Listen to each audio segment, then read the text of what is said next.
धनतेरस पर सोना क्यों खरीदते हैं? दिवाली पर इतने सारे दिए क्यों जलाते हैं?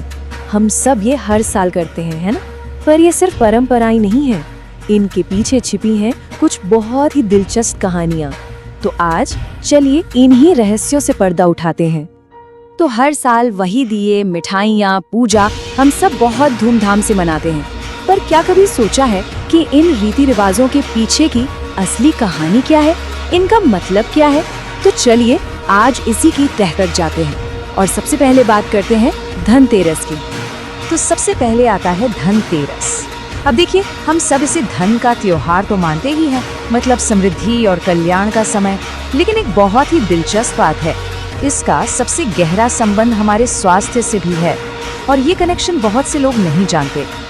तो धनतेरस की जड़ें कहाँ से जुड़ी हैं? ये जुड़ी हैं एक बहुत ही बड़ी पौराणिक घटना से, समुद्र मंथन। ये वो महागाथा है जब देवताओं और असुरों ने मिलकर अमरता का अमृत पाने के लिए, सोचिए, पूरे समुद्र का मंथन कर डाला था।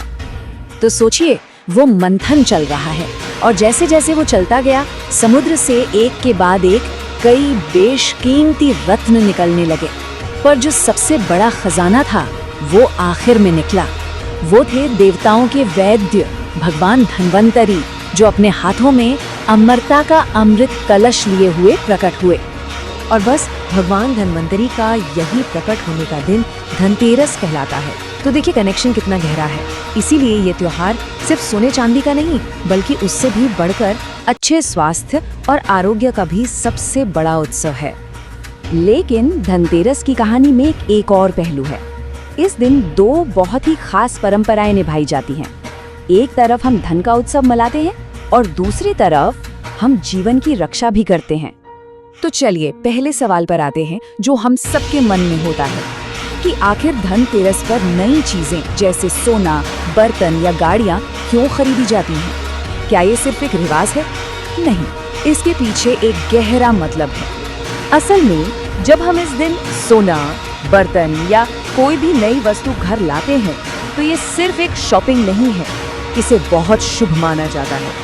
ये एक प्रतीक है धन की देवी माँ लक्ष्मी को घर में बुलाने का, उनका स्वागत करने का। ये तरह से साल भर की समृद्धि के लिए की गई प्रार्थना है। तो देखा, इस त्योहार के दो पहलू कितने अनोखे हैं।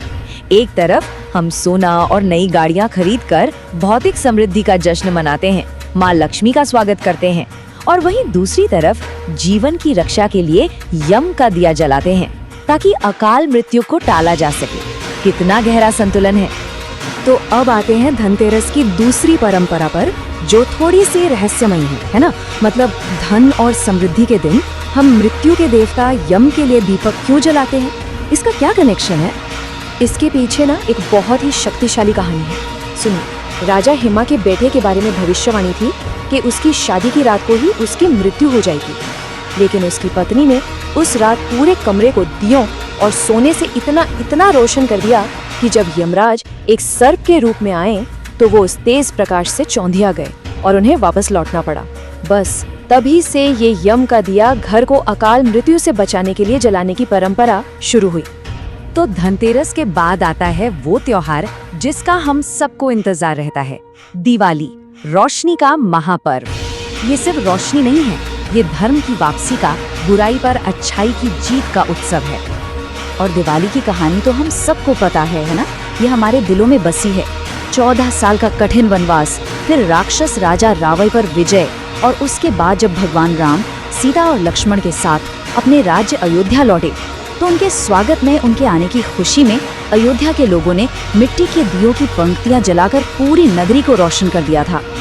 तो असल में दिवाली के ये दिए सिर्फ मिट्टी के दीपक नहीं है, ये एक बहुत बड़ा प्रतीक है अंधकार पर प्रकाश की विजय का, अज्ञान पर ज्ञान की विजय का, और बुराई पर अच्छाई की उस सबसे बड़ी शाश्वत जीत का। तो अब हमने धनतेरस को भी समझ लिया और दिवाली को भी। तो चलिए अब इन सारी कड़ियों को जोड़कर देखते हैं, ये परंपराएं एक साथ मिलकर क्या तस्वीर बनाती हैं। धन, जीवन और प्रकाश, ये सब कैसे जुड़ते हैं? सोचिए, ये पूरी यात्रा कितनी खूबसूरत है। हम शुरुआत करते हैं धनतेरस से, मतलब धन और स्वास्थ्य के लिए प्रार्थना के साथ। फिर आता है यम का दिया, यानी जीवन की सुरक्षा का अनुष्ठान, और इसका समापन होता है दिवाली के साथ, जब हम बुराई पर अच्छाई की जीत का जश्न मनाते हैं। ये एक संपूर्ण चक्र है। तो आखिर में हम क्या समझे? यही कि ये सिर्फ रीति रिवाज नहीं है, ये ऐसी कहानियां हैं जो हमें एक बहुत जरूरी चीज सिखाती हैं, संतुलन। किसके बीच? भौतिक समृद्धि, जीवन की पवित्रता और धर्म की अंतिम विजय के बीच का संतुलन। तो ये सवाल हमारे लिए है कि ये प्राचीन परंपराएं हमें आज हमारी जिंदगी के बारे में क्या सिखाती हैं? आज की इस भागदौड़ भरी दुनिया में धन, जीवन और प्रकाश का ये जो संतुलन है, इसे हम कैसे बना सकते हैं? ये सोचने वाली बात है।